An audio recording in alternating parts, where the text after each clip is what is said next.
Assalamualaikum warahmatullahi wabarakatuh. Salam sejahtera, salam Malaysia Madani dan salam perpaduan yang berusaha Tuan Pengurusi Majlis Barisan Penil Hakim yang arif lagi bijaksana, guru-guru yang saya hormati serta hadirin yang saya muliakan. Izinkan saya memulakan bicara dengan satu persoalan yang mungkin tidak pernah kita fikirkan. Apakah yang akan terjadi jika suatu hari nanti Malaysia kehilangan nilai?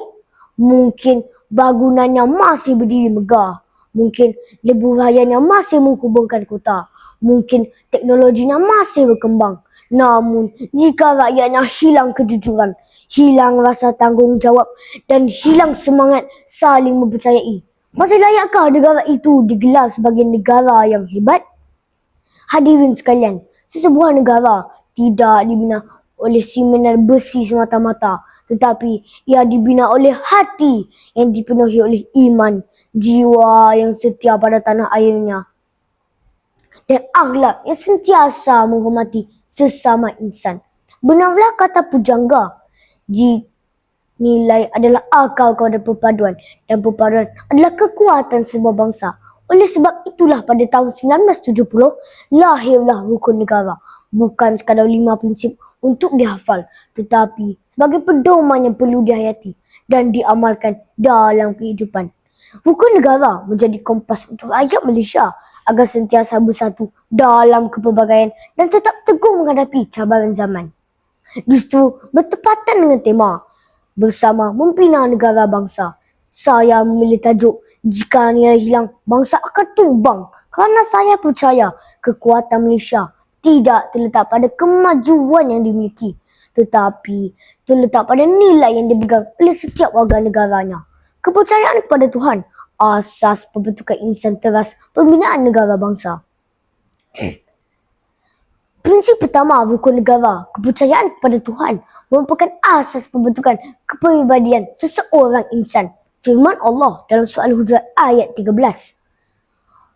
Sesungguhnya manusia yang paling mulia di sisi Allah adalah manusia yang paling bertakwa. Ayat ini mengingatkan kita bahawa kemuliaan seseorang tidak diukur melalui keturunan, kekayaan ataupun warna kulitnya, tetapi ia diukur melalui keimanan dan ketakwaannya kepada Tuhan. Jika hati dipenuhi oleh nilai ketuhanan, setiap tindakan akan dipandu dengan kejujuran, amanah dan rasa tanggungjawab. Benarlah kata pujangga, hati yang mengenal Tuhan tidak mudah mengenal kebencian. Kesetiaan kepada raja dan negara, cinta yang dibuktikan melalui tindakan. Tunku Abdul Rahman Putra Al-Haj pernah berkata, kita semua adalah rakyat Malaysia. Inilah ikatan yang menyatukan kita. Ungkapan yang ringkas ini membawa maksud yang begitu mendalam. Walaupun kita berbeza agama, budaya dan bangsa, kita tetap berkongsi langit yang sama serta berpijak di bumi Malaysia yang tercinta. Tun Husin pernah berpesan kepada kita, kekuatan negara bergantung pada perpaduan rakyatnya. Dan perpaduan pula tidak dapat dipertahankan tanpa adanya kesetiaan. Prinsip ketiga yang ingin saya sentuh adalah kesopanan dan kesusilaan, iaitu nilai yang menjadi cerminan kepribadian rakyat Malaysia. Imam Malik rahimahullah pernah berkata, pelajari akhlak sebelum mempelajari ilmu. Kata-kata ini menunjukkan bahawa ilmu tanpa akhlak hanyalah seperti pohon rebung tetapi tiada buah. Manakala kemajuan tanpa kesopanan hanyalah kemajuan tetapi kehilangan jiwanya. Allah Subhanahu Wa Taala pula punya berpesan kepada kita bahawa manusia dijadikan berbangsa-bangsa dan bersuku-suku supaya kamu saling mengenali. Ayat ini jelas menunjukkan bahawa kepelbagaian bukan alasan untuk berpecah, tetapi sebagai peluang untuk membina persefahaman. Keindahan Malaysia tidak terletak pada persamaan kita, tetapi terletak pada kemampuan menghormati perbezaan dan hidup sebagai keluarga besar yang bersatu hati.